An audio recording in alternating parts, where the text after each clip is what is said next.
Joining me on the afternoon show today, we have Marc Howland. Now, Marc is a volunteer project manager.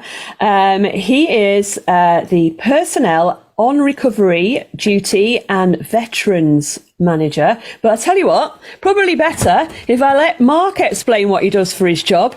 It's an interesting job that you have, Marc. Tell us all about it. Oh, yeah. Good morning, Andrea, and thanks very much for having me today. So essentially, I'm the volunteer project manager for the north of England. So I cover everywhere from Manchester across and all the way up to the border of Scotland.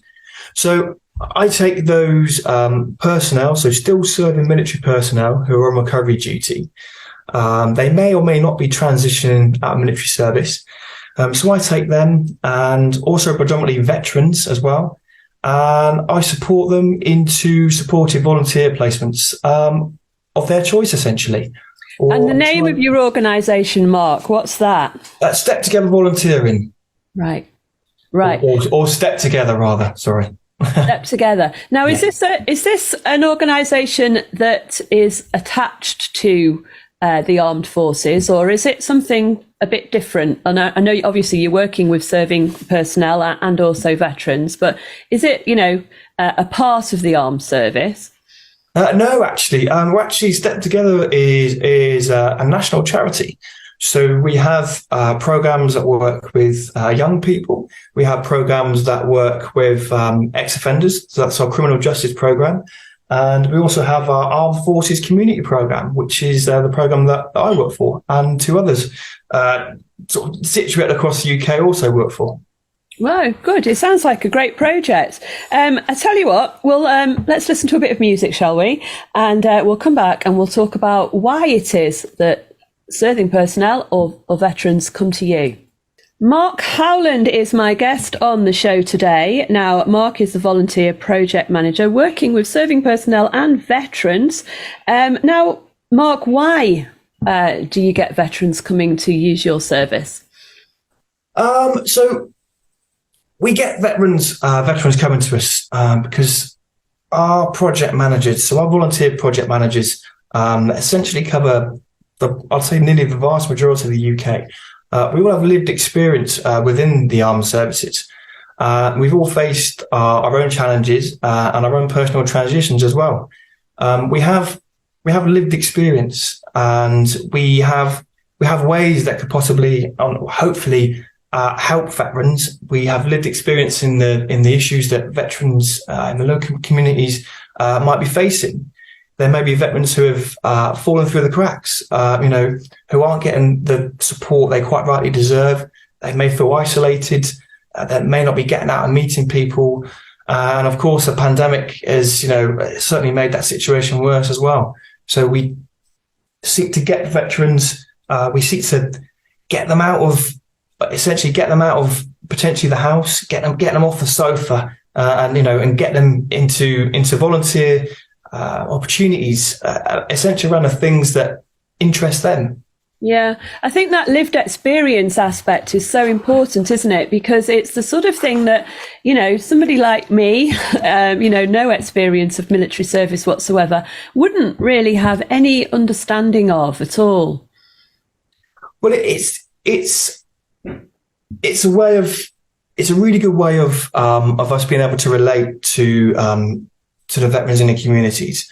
It's a way of being able to say, okay, I have an understanding of what you may be going through, or the issues and the problems you might be facing. I have a way through.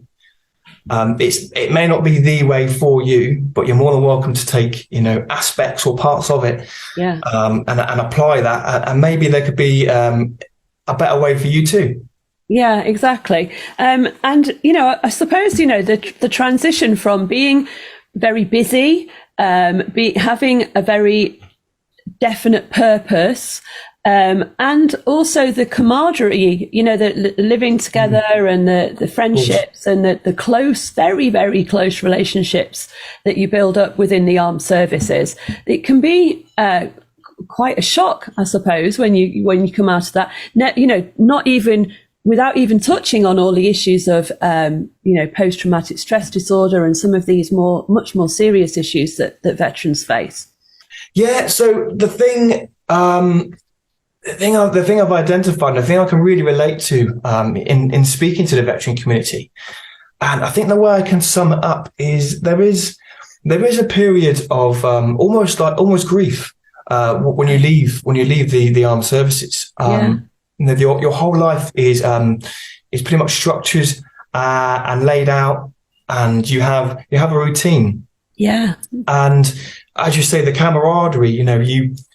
You work with these people. You share the same accommodation blocks. You live on the same streets. You go away together. You do the business on tour together. And all of a sudden, you can find yourself as a veteran in an isolated community that you've not been or lived or worked there before, and you just miss that sense of almost belonging. And it almost is like a period of grieving. Yeah, I can see that. That's a good way of explaining it, really. Yeah.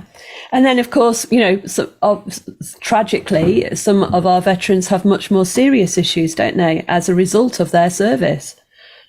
Of course, yes. And, there are organisations across the UK that can help with veterans who are facing sort of severe sort of challenges. We are certainly a service that can.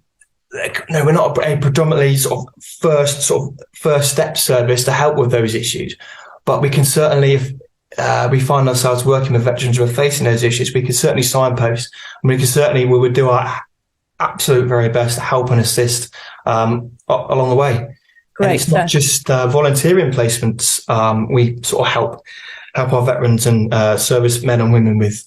We can help with sort of housing help. We can help with sort of direction where to go best for sort of pension advice.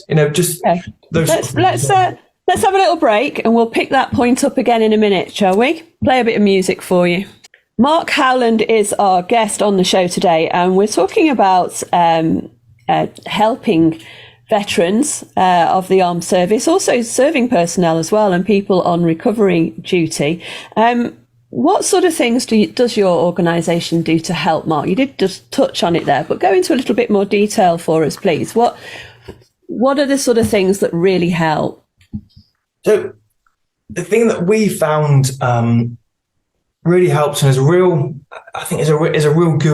point I have to sort of elaborate on, really, is step together. We are a non-time bound service. We're not about ticking boxes and check sheets, and our service isn't, we're not capped to a certain amount of weeks. It is one-to-one support, and we essentially take a veteran or a serving member of the armed forces who may or may not know where to turn, what to do with their time, how to sort of do something that really captures their interest and keeps their focus. And the fact that we can lean in and help, not just with support with volunteering placements, but we can really lean in and help and support. We have charities who we work with who can help with a whole range of issues, for example.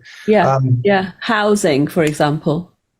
Exactly, their housing. I have certain contacts within the veteran housing community. There are organisations out there that can help veterans with certainly supported housing, emergency housing. We don't want to see, or I don't think anyone wants to see a veteran homeless.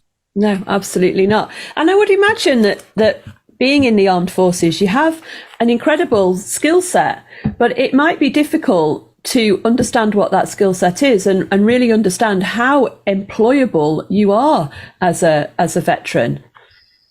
Well, there are so many transferable skills that a veteran will have without even realising it. They may think, I didn't do too much in the army. I was just this, I was just that. But it's no. It's transferable skills. Yeah.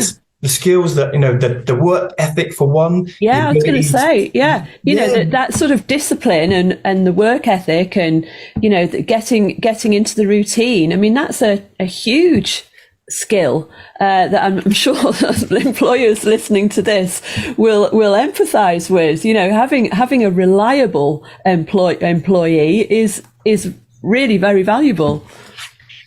Exactly that, yeah. And if you get a veteran in, you can almost guarantee he'll be there 5 minutes before any start time, and they'll more than likely be well, they will work essentially. Yeah. Lots of other skills I should imagine as well, like engineering skills, problem solving skills, all those sorts of things as well that they may not realise they even have.